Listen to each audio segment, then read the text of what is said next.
So my name is Jordan House. I'm the coordinator of the Global Labor Research Center at York University, who is co-organizing this event along with the Socialist Project and the Center for Social Justice.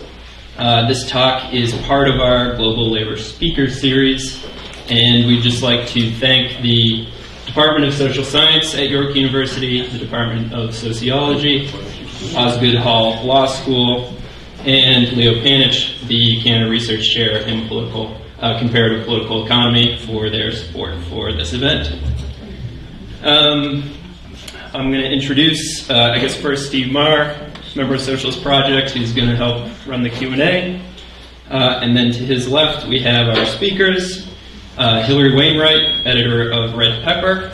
Co-editor of Red Pepper, and there are some copies of the magazine here. I guess you can speak to that. And a fellow of the Transnational Institute. And then to her left, we have Doug Henwood, economic journalist, recent author of My Turn, book on Hillary Clinton, host of the weekly radio show Behind the News, and Doug is currently working on a study of the American ruling class. So first up, we're going to have Doug. Thanks. Hi, thanks for coming. I have to confess at the outset that I need to apologize tonight. I feel like a bit of an imposter at a labor-sponsored event because I spend much more time studying the bourgeoisie than I do studying the proletariat. So, but I'll try to talk some about labor at the end of this. But I'm going to talk about a couple of very interesting things that happened because of the Sanders campaign. And there are at least two very fascinating things that the campaign last year did, and it really seems like a very long time ago that all happened under Trump time. Sanders revealed a constituency for social democratic politics that was surprisingly large and energetic, and a total surprise to many of us who've been studying American politics for a very long time. And it also opened up some very promising fissures in the neoliberalized Democratic Party and in the organized labor itself. A few words on each of these surprises. First, the constituency for social democratic politics. No, Sanders is not a socialist, a point that leftists love to make and still do. But by contemporary standards, to talk in terms of collectivity, of solidarity, and to propose universal programs like Medicare for all and free public college tuition, that seems positively Bolshevik by the standards of the last several decades. And the enthusiasm for his campaign, which seemingly came out of nowhere, especially among younger people, was really just stunning, highly impressive, and inspiring. I wrote a piece for Harper's Magazine in the summer of 2015, which was published in the early fall, about Hillary Clinton. And I got in the habit of calling her Hilary to distinguish her from her husband, so when I refer to Hillary, I'm not referring to that Hillary. But it's just, I don't mean to be disrespectful to her, but I just got into the habit, so I continued it. But when I was writing that, it was nearly 100% certain that she was going to be the nominee of the Democratic Party. And any challenges to that would be fleeting and rapidly disposed of. The conventional wisdom at the time also, which I admit that I subscribed to, was that Jeb Bush would be the Republican nominee. So that U.S. politics, at least at the presidential level, has settled into some kind of dynastic mode appropriate for an imperium in decline. Obviously that didn't work out on the Republican side. Bush, younger Jeb Bush, accurately and fatally dubbed as low energy by the eventual nominee and now our appalling president, Jeb crashed and burned. Hillary would make it to the nomination, but not uneventfully. But there were plenty of divisions within the Democratic Party, which got quite hostile and quite passionate during the campaign. Sanders, having revealed this social democratic constituency within the Democratic Party and also outside of it, smoked out the true thinking of so many establishment Democrats. They used to say that some of the things they thought that Sanders was campaigning on were admirable goals, but we just weren't ready for them yet. But then they openly came out against them. Along these lines, I spent a few years on a thing called the Kabbalist, an email discussion list for liberal pundits. I was invited on for ideological diversity, but it soon became clear that things are not working out so well. I joined with the hope that maybe I could make common cause with some of these folks. I was feeling generous. Maybe we're all on the same side and want the same goals, even if we differ on some of the specifics. But it was quickly revealed to me how hostile to the left these liberals are. Things really came to a head when I disclosed that Harper's Magazine commissioned to write that critique of Hilary. They're very deeply hostile to the whole idea of writing anything critical of her. By doing so, I was only enabling Ted Cruz, because the only reason you could be against Hilary was that you were a Republican and or a misogynist. I repeatedly asked them to make the case for her, but none of them, a crew of people, professional pundits, journalists, academics, people who gave their opinions for a living, none of them really could or would give a principled or vigorous defense of Hilary's candidacy. One of them, Rebecca Traister, who wrote a book about Hilary in 2008, or more precisely, a book about her feelings about Hilary, told me to go to a library and look it up and don't bother her with questions. Freudian that I am, I thought this explosively defensive reaction was a sign of unconscious doubt, but those defenses were unbreachable. But in my 2 or 3 years on that capitalist, I came to understand the ideology of contemporary liberalism in a way I'd never had before, whatever contemporary liberalism is. They believe then, and I presume still do, that the right is so powerful, so institutionally and ideologically dominant, that all those left of center could do was to fight defensive battles to preserve the gains of previous decades. And by making demands for new programs, such as Sanders was doing, only exposed existing programs like Obamacare to repeal by this very powerful and dominant right. I never understood the logic of this. It seemed to me that asking for 150% of what you want is the only way ever to get 75% of it, but they never bought that line. Certainly the right has been pursuing this strategy with great success, at least since the 1970s, intransigent, demanding, and never giving up with any defeat. But the reason the right did that, and still does, is because they actually have a set of beliefs, as crazy as they are, an actual political philosophy. It's hard to figure out what liberalism actually stands for today.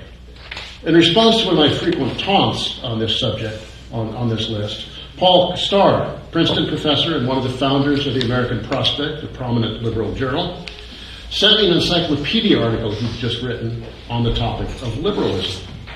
It's a mass of mush that begins with this sentence and doesn't get any better. Liberalism stands for a belief in an equal right to freedom and dignity advanced by a government of constitutionally restrained powers. That's really inspiring, isn't it? Nothing in there about the ownership and distribution of resources and power, just some abstract talk of rights. Sanders, by getting materialist, but made them nervous.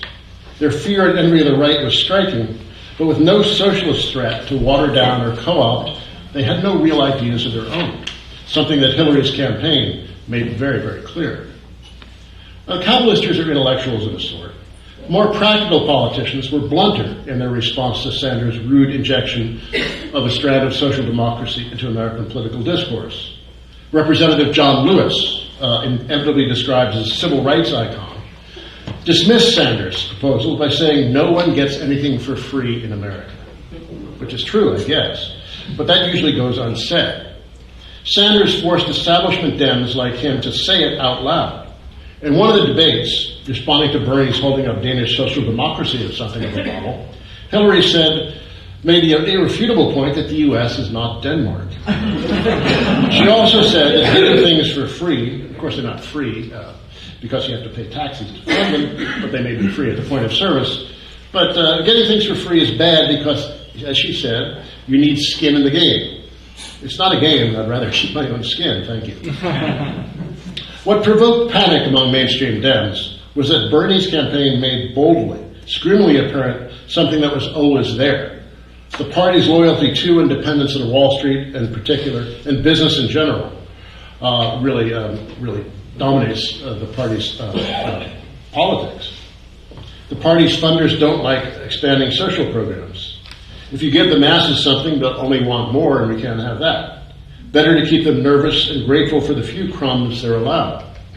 The fundamental contradiction of the Democratic Party, what makes them so often seem weak and vacillating, is that it's a party of capital that has to pretend for electoral reasons that it's not. Bernie's campaign shone a spotlight on that contradiction.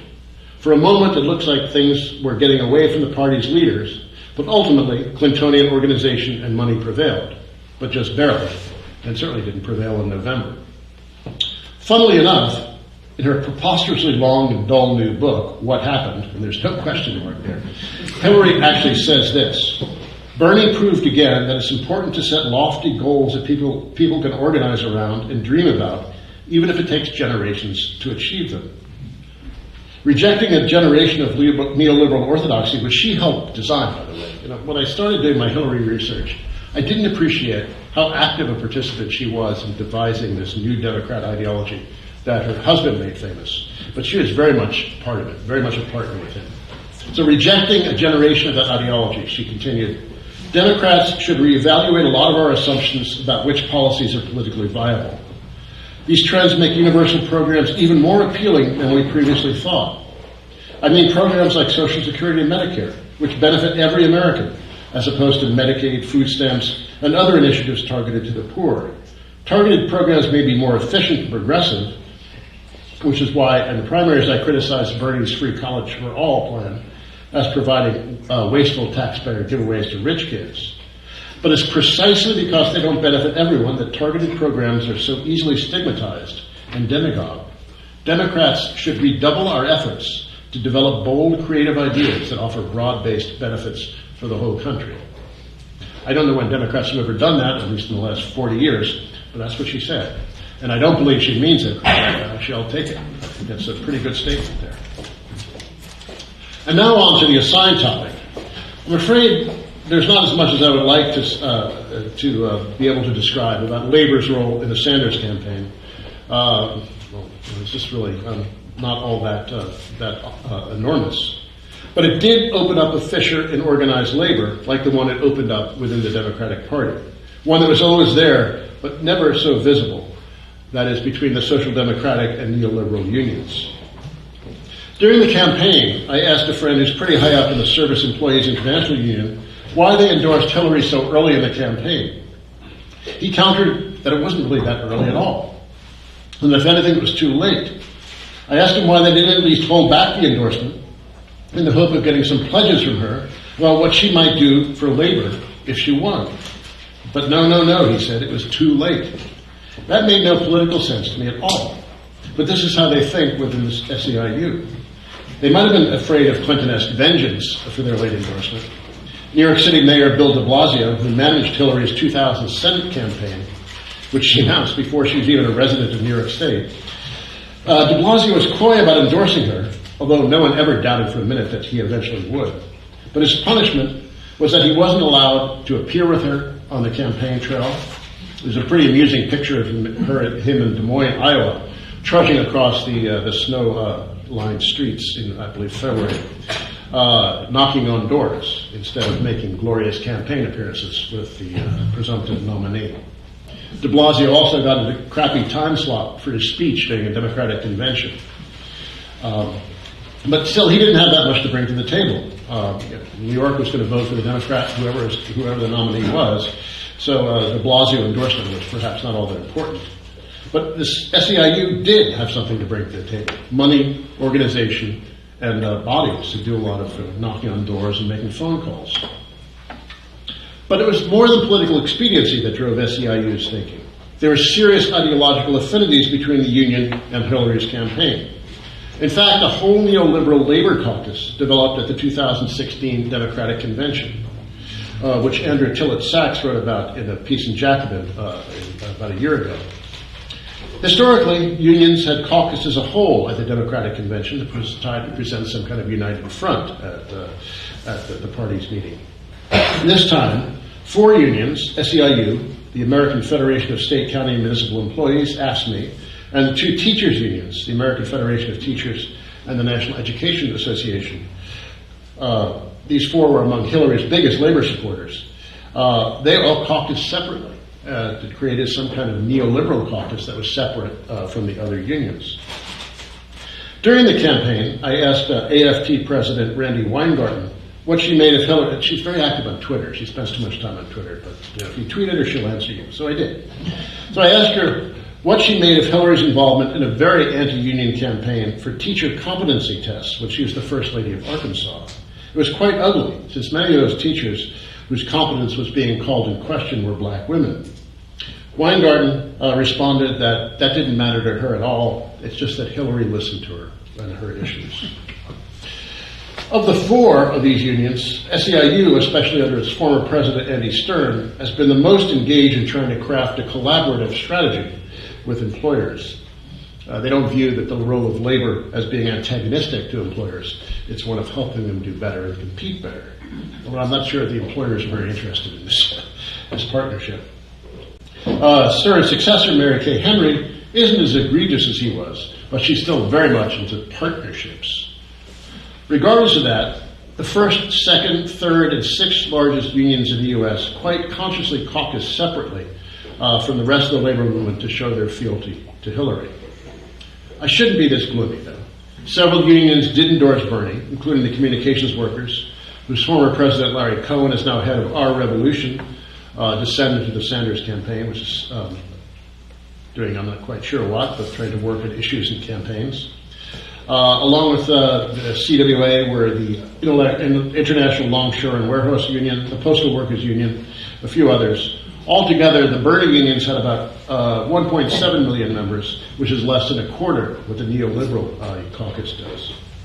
About 100 union locals also endorsed the Sanders campaign.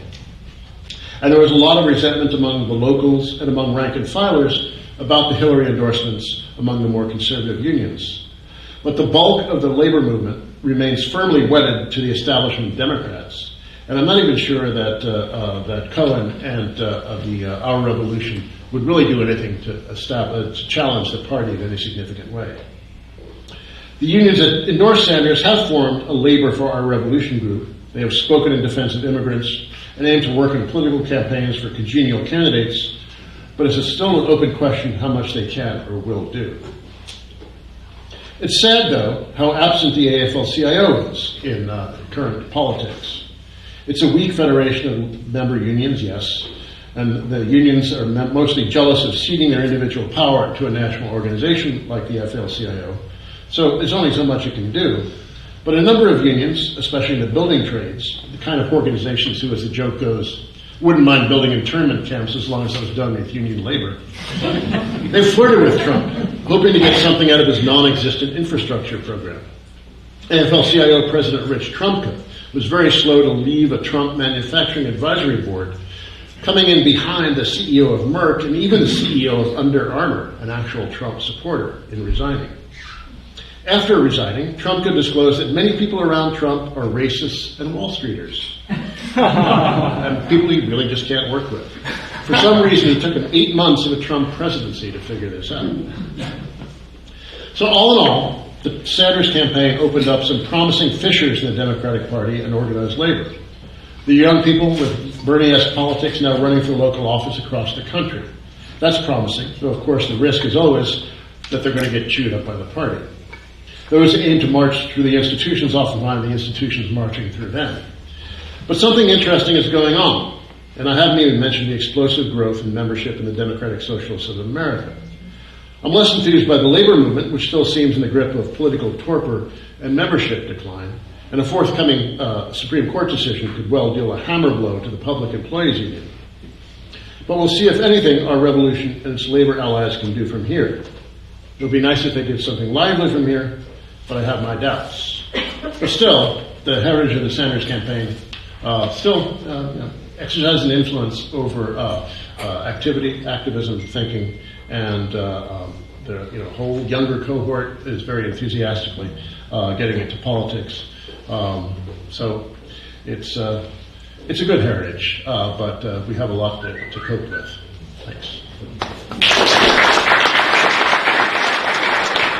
Well, firstly, it's great to be back. I don't know, there are some familiar faces, although it's a different organisation, but maybe you've got a lot of different organisational hats under which you meet. But I always find coming here and talking to is really refreshing and kind of challenging for me because you always have such good questions. So I'll try and be brief. It's a bit difficult because there's a lot to say. Also, it's great to share a platform with Doug, who I've always been a fan of, and particularly somebody who's been commenting and observing so perceptively the Bernie Sanders campaign, which I must say was a big inspiration for us and the Corbyn supporters. I mean, it did seem to us to be pretty socialist, certainly anti-capitalist, anti-Wall Street, and sometimes people will say, actually, he's more socialist than Jeremy Corbyn. I don't know. I don't think that's true, but well, we don't have a competition. But it's certainly a movement like that in the belly of the beast really gave a lot of confidence to us at a time when Jeremy was always under attack and so on. And then finally, when it came to the election campaign, these droves of Sanders people, maybe they were just needing to carry on, came over. Several stayed in my rather small house, and so night after night we were talking about it. But what the main thing they were doing is having very organised schools with Momentum and Labour Party activists, really training them, working with them on the kind of radical campaigning that was so important in building up Bernie's momentum. And that was really important because, as I'll talk about later, the problem with the Labour Party, and this is the big problem, it's like, okay, Jeremy Corbyn won the leadership and did so well in the election, but can the Labour Party be changed? And I want to argue this isn't just a question of winning positions, it's actually a matter of completely unravelling an institution. And in that, one part of the institution that's been so inhibiting and so damaging for the left is the way in which it's taken working class votes for granted. So at election time, what people do, they don't go out and argue and campaign, God forbid, arguing, challenging the consensus. No, it's not about that. It's about going out to mainly the working class estates and just finding out which house is going to vote Labour, writing it down on a sort of form. It's got some name, I can't remember. And then going back to sort of headquarters and telling people how many and who and do they need a lift on election day. And I remember doing this canvassing in Hackney, and I was told, look, you're spending too much time arguing with people, because that's what as a political person, you want to argue with people who are a little bit, shaky and who they're voting for. But anyway, Bernie's organisers are saying, this is what you've got to do. You've got to go out there and actually persuade people and take Jeremy's arguments, take this very, socialist manifesto and persuade people and stay on the doorstep until people are persuaded. And that's what really did have an impact, because you had so many different levels of the campaign. You had Jeremy Corbyn himself, who for once was given a regular platform on the media, because election rules require the opposition to have the same amount of time, and Theresa May refused to debate. I mean, she really doesn't want anything to do with the people. So she said, "I'm not going to debate. I'm not going to have any public debates." So in a way, Corbyn had the stage to himself, and so he became more and more sort of confident and was able to articulate and explain the manifesto that was, a really good process of involving the unions. They particularly were involved in that, and it was very committed, particularly on public ownership, for which there's a lot of support, majority support for almost, bringing back into common public ownership all the major utilities, and so there was that level. Then there was the Momentum, which is an organisation I'll say something more about, which was basically a consolidation of the support for Corbyn into a movement, which is both a movement to change the Labour Party, a movement to win a left government, a Corbyn government, and a movement to change society. So it's full of complications and tensions and so on, but it's a very important sort of movement. So they were arguing, they were adopting the Bernie campaign tactic and going out day after day very confidently, because it soon became very clear that there was a sort of a groundswell of support for Corbyn and a rejection of neoliberal policies. And we began to sense that. Meanwhile, the Labour Party was telling us, because they, right until the last day, They believed, the apparatus believed that Corbyn was a complete liability, and they were going to do really badly. And the problem was even existing MPs might lose their seats. So we were told we had to go and campaign for all these dreadful MPs who'd been organising against Corbyn, because their majorities were under threat. And we said, no, we think we could actually win a few Tory seats. So we went to a place a bit like where the dreadful human tragedy of Grenfell Tower took place, just opposite there, Battersea. And we turned what had been a Tory majority of 5,000 into a Labour majority of around about 6,000. And that's what was happening all the time. And partly because of this day-to-day talking to people on the doorstep campaigning. Anyway, so what I want to talk about really is, well, obviously there are a lot of differences between us and the Bernie Sanders campaign, although a lot of similarities too, particularly in terms of the enthusiasm of young people. But I suppose one of the differences is that we're now facing the possibility of government. I won't say power, but at least of government. And that raises a whole lot of dilemmas that I think we should talk about in the discussion. And secondly, we're working, I'd say, in and against a Labour Party, an actual Labour Party that has an explicitly socialist constitution. That hasn't ever borne much relation to what it's done in government. And as Ralph Miliband put it, the Labour Party is more dogmatic about Parliament and parliamentary socialism, actually he called it, but Parliament anyway, than it is about socialism. But there's always been, as I've argued, as there were two parties in the Labour Party. So, in a way, Jeremy's campaign is, as I'll try and argue, is in this peculiar position of being coming from outside the party, but yet expressed within it and building on the sort of socialist traditions inside it. So what I want to do is firstly explain how come, a bit like the Bernie Sanders movement, it seemed to come from nowhere. How did this happen? At a time when the left was really almost seemed in the Labour Party completely dead, really completely defunct. Its meetings were about 3 MPs. It would have a few meetings around the country, but there seemed no life in it. So how did suddenly this movement, stronger than any other kind of left movement inside or associated with the Labour Party, how did that come about? And then I want to go into this whole idea of the sort of unraveling of the Labour Party as it's historically been, and the key sort of assumptions on which its institutions are based, because I think that's really what has to happen, and that my argument would be that actually this unravelling has gone so far, but actually the remaining taboos and inhibitions that come from the origins of the Labour Party towards the British state, towards the relationship between the party and the unions, politics and economics, insofar as they remain, in a sense, the Labour Party will strangle the possibilities of the changes led by Jeremy Corbyn, because he does not have control over the party. We saw that last summer when the MPs, more than half of them, revolted against him, and with the support of the apparatus, which is still dominated by people appointed by Tony Blair, and was consciously working against him at the last party conference, when they still had a considerable hold on the delegates. They were actually organising against the leader, against Jeremy Corbyn. This time, they just didn't have that possibility because momentum was so well organised.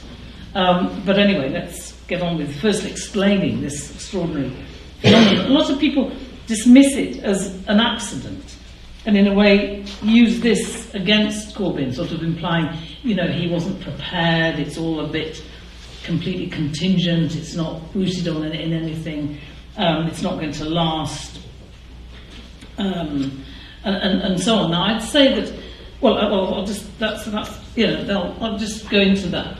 I think that in a sense what is contingent is the fact that he was there as the voice of what are, I think, quite historical kind of tendencies. So the main sort of forces or tendencies that produce this surge, as people describe it, this extraordinary movement, were not, in a way, primarily inside the Labour Party, because by 2015, the Labour Party, as any kind of organisation of political vibrancy, debate, ideas, let alone socialism, had been almost completely killed by Tony Blair. I mean, his whole project had been to kill the idea of debate, the idea of politics. You know, he created an apolitical sort of political culture in which any kind of debate, any kind of talk of the left or socialism was completely taboo. And so there were a few people hanging on in there, just partly because they felt, you know, why should we hand over the party to him, you know, by leaving? So there were a few people like that who were just determined to hang on. And then there were just thousands, hundreds of thousands of people who'd been in the Labour Party, you know, been really, you know, come from Labour families, were like real stalwarts, but just could not take it anymore, particularly after the Iraq War, but also with privatisation and, you know, the way in which Tony Blair was positively enthusiastic about privatisation and completely contemptuous of public servants, the public sector. So there was that kind of force which included in, but even this large number of people who were outside but had been in. And then the other significant source of support was the whole kind of new generation of young people radicalised by both the sort of inequalities and injustice caused by neoliberalism, by, you know, decades of neoliberalism in Britain, Thatcher and then Blair. And who'd also been let down by the Liberal Party, the Lib Dems, who'd promised, you know, there'd be no student loans and so on, but then just capitulated to the Tories. So they were just at their kind of, you know, their limits of what they could accept politically, but they were still very radical, very idealistic, and very angry with the injustice they could see around them. And so they took to direct action in a very imaginative kind of way. So you probably heard about UK Uncut, which was a movement that, you know, was reacting to the tax evasion, to the gross inequalities, particularly in the city amongst corporate bosses and so on. And they just occupied the shops, the front, you know, Boots, Vodafone, all these different sort of shop windows of companies that were evading tax, and they turned Boots into a hospital for a day. You know, just very dramatic actions that got lots of both local publicity and national publicity, and turned the campaign against tax evasion from a little group of one or two MPs and a few experts into a mass movement. And then Climate Camp, that just again occupied areas near Heathrow against the expansion of Heathrow, and again took direct action. So this was another kind of movement very much from outside. And then you have the trade union movement, the trade unionists who'd just again been radicalised by, firstly by, you know, a deep anger against Thatcher. And I think that was again expressed in the Brexit vote, particularly in the north. We can discuss Brexit in more detail in the discussion. But those trade unionists radicalised by both Thatcher and then by Blair, and in a way they were able to have a voice individually. I mean, some of their leaders who they'd elected were also on the left, but there was a great mass of radical trade unionists who were often active at a local level, fighting privatisation, and fighting privatisation with an alternative, you know, sort of democratic public services. They took politics into their own hands, breaking that division between politics and trade unionism, which was so basic to the Labour Party. There was been a rule change in the Labour Party, whereby, although traditionally it had always been the block vote, the unions as a block voting on who should be the leader, as part of a college, an electoral college in which the MPs had a big say. And as a result of various both pressures and of different kinds, there was a rule change that gave trade unionists an individual vote. Although that appeared to come from the right, it was actually accepted partly because of a belief that, in a way, the block vote was undemocratic and didn't allow the individual trade unionists to have sufficient say. So, in a way, this rule change, which was supported by the right, actually gave great support to Jeremy, because trade unionists could join the Labour Party for like £3 individually and then exercise their vote, which is what happened on a huge scale. So these different kind of forces, they, in a way, they looked at Corbyn once he got onto the ballot, which was a very precarious and almost accidental process, but not entirely, because those sort of people actually lobbied, put pressure on their MPs to sign support for him on the electoral ballot, the parliamentary ballot. So he got there, and then it became like a sort of conductor, a sort of lightning conductor or sort of magnet, in which gradually, as momentum grew, initially from the disillusioned Labour Party people, but they then sort of led to lots of mass meetings, which then young people saw, here's an MP who isn't a parliamentarist, who's been supporting struggles for the last 40 years and who's standing up for their concerns, particularly around student loans and so on. And they would just, they'd climb in through windows, they'd get into those meetings any way they could. So it became a mass movement, driven from energies outside. And I think this is very important in understanding this process of sort of unraveling of the institutions, which I'm not going to be able to expand on, but I should just make the sort of main points. So, I mean, I think the key problems that have, in a way, been inhibitions on the Labour left, because the Labour left have accepted right from the beginning, from the ILP and the founding of the Labour Party, these constraints. The first is a kind of arrogant, well, not arrogance, put it more sort of descriptively, I mean a kind of presumption that it's going to be the state that's going to deliver socialism, that really ordinary working class people don't have that capacity to creatively construct socialism. It's a matter of a well-planned sort of state. So I've probably read it before at meetings here, but you have Beatrice Webb, the Fabian, one of the leader of the Fabians, that was a key architect of both the Labour Party's constitution and many of its policies. As she's saying very explicitly that she didn't believe that the ordinary central man, as she put it, he could simply describe his problems. He couldn't provide alternatives or solutions, and therefore we had to introduce the expert. And then Stafford Cripps, who was on the left. I mean, Beatrice was just a sort of, very right-wing intellectual supporting the Labour Party and constructing its policies in many ways. But Stafford Cripps in 1946, when he was president of the Board of Trade, he was kind of so far left that he was expelled, although it didn't take much to expel people on the left from the Labour Party. But anyway, he was expelled for supporting the Communist Party and so on.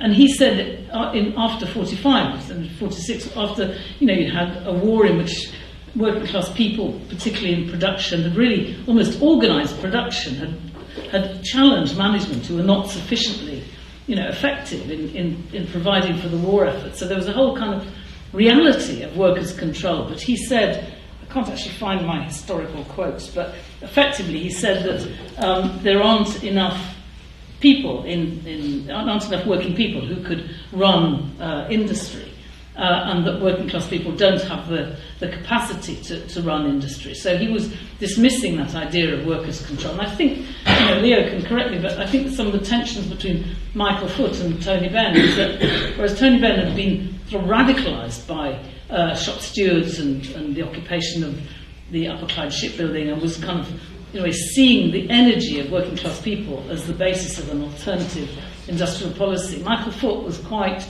sort of dismissed. I mean, he believed in public ownership, but he never took seriously the other commitment in the Constitution, which was to you're okay, I'm not 20 minutes. Which was to popular administration of the nationalised industries. He never really took that sort of seriously. So he rather found Tony Benn's dealing with shop stewards, and all the messiness of workers' control a bit beyond his kind of vision. So that was one key sort of presumption, and I think the opposite of that is visible in Jeremy Corbyn. His whole stance is one of a belief in working class people. I mean, Leo and I interviewed him, and he said he doesn't have any deference towards people who've got higher education, or no sense of superiority to those who haven't. he said, life is life, and the wisest people are cleaning our streets. And that was visible at the party conference, where he was constantly talking about, not what we will do in government, but also how the key thing is to release and to help to organise the creativity of working people. And John McDonnell, in his very impressive speech about the left in government, at the end called on people to begin to organise that popular participation. I mean, this leads to huge problems with the unions. Are the unions organised enough, political enough, to be the basis of that popular participation? And this is the other, in a way, presumption and institutional constraint that needs to be and is being unravelled, but I don't think sufficiently, which is this division between politics and trade unionism, which is absolutely fundamental to the constitution of the Labour Party, that the unions are concerned with industrial relations, wages and conditions, but all political issues are delegated to the Labour Party. And the idea of the unions becoming political, or the left working with the unions, is completely, taboo, and has been, particularly after the defeat of the general strike in 1926. But it's a tradition which has carried on right into the 50s. In a way, Tony Benn's relationship with unions was the first break in that, maybe a bit before, Leo was reminding me, with C&D and a kind of involvement with social movements by the Labour left. But on the whole, the Labour left has accepted that division, and in a way its alliance with trade union leaders has been based on that sort of almost deference to trade unionism being a sphere that they shouldn't interfere in. I mean, there have been important movements like the Movement for Workers' Control that did organise politically trade unionists, but that was very much the exception.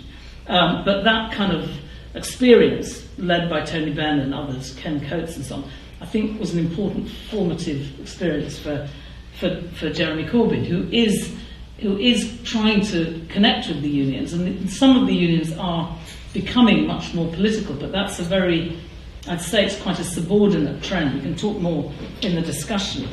I think the other key taboo is around the state, that, again, particularly in Ralph's book, it's very clear that the Labour Party, right from its origins, always presumed that it would use the present state. Actually, it's just lack of water will probably stop me speaking, so maybe you should deprive it. But the deference towards the monarchy, the whole when Jeremy Corbyn wasn't fully articulating the national anthem, whatever it's called, but the Queen, the sort of homage to the Queen, some do. He was like pilloried. And not just by, reactionary Daily Telegraph or Times readers, but by MPs, by Guardian editorials. This is disgusting. How can he call himself a future Prime Minister if he can't actually sing the national anthem? Which is just a sort of, God save the Queen, for God's sake, so it's something about the country, the people. So that whole sort of deference to the state, that whole refusal to think about either constitutional reform or even, just as important, reform of public administration, is complete anathema to both the party leaderships in the past and the left. And that includes deference to Britain's military role. There was Michael Foot supporting the Falklands War almost as energetically as Margaret Thatcher. And now Jeremy's break from that is, again, it's one of these incomplete unravelling. I mean, he's been very strong historically around Britain's military role, and he's personally made it clear that he's against Trident and personally against NATO. But some of his allies are saying, no, we must challenge capital, that they must keep their toys, i.e. NATO and the weapons and so on. So there's a sort of, and in his manifesto he didn't come out, it wasn't his, it was the party manifesto, so party policy is still support of Trident, or not really going down the road of looking at alternatives in terms of production and so on. So, that's an unfinished task. So I'm going to have to wind up. So I think one of my arguments is that this unravelling is incomplete, but the important thing is that it's not just about Jeremy Corbyn. He's unleashed and given political confidence to a far wider movement, which is both old and it's both people rejoining the party in their 50s and 60s, and a whole new generation of young people. And it's that force, really, that's what's going to complete the unravelling. And Corbyn is in support of it and has never sort of backed off that. And he was very clear. I mean, the other thing is parliamentarism itself, that when he was under challenge last year, and it must have been a pretty appalling thing. I mean, I know people who were involved in there was a friend of mine is in the House of Lords, and she had to go to the parliamentary meetings, and she said it was absolutely awful. You know, they'd be personally abusing him and so on, but he stuck it out because, you know, he knew he had all this extra parliamentary support, but that's what the MPs couldn't bear. MPs are very precious about their position. I mean, it links to the monarchy. They feel they make this oath to the Queen, and they almost feel they are kind of a brand of royalty. You know, they expect people to look up to them, and you know, and so when you've got all these young people, these members who are challenging them and even questioning maybe reselection and challenging them at AGMs and constituency meetings, it's very, very uncomfortable, and they blame Jeremy. And so he has broken that taboo. He's got absolutely no inhibition at all about being involved in extra parliamentary movements and supporting momentum and the young people. And this last Labour Party conference illustrated that. I mean, there was a big festival organised almost parallel with the main conference, but it wasn't like an alternative. And in the past, all this extra parliamentary campaigning has been treated as just the fringe, whereas this time, you had to wear a special armband if you went to the festival, and the delegates were mostly wearing these armbands, and so the sort of extra parliamentary and the parliamentary were completely fused. So that's a source of hope, and I think it does point to a strategy that isn't just, as I said at the beginning, about winning positions, but it's quite a complex hybrid of carrying on keeping positions, but using those to turn the Labour Party into itself some kind of movement, which was the original hope when it was created, the hope of the Independent Labour Party. And there was a real fusion at the beginning of trades councils and the Labour Party, which has been broken historically, but is maybe going to come back. But anyway, I'm looking forward to questions and saying more, and I'm really sorry.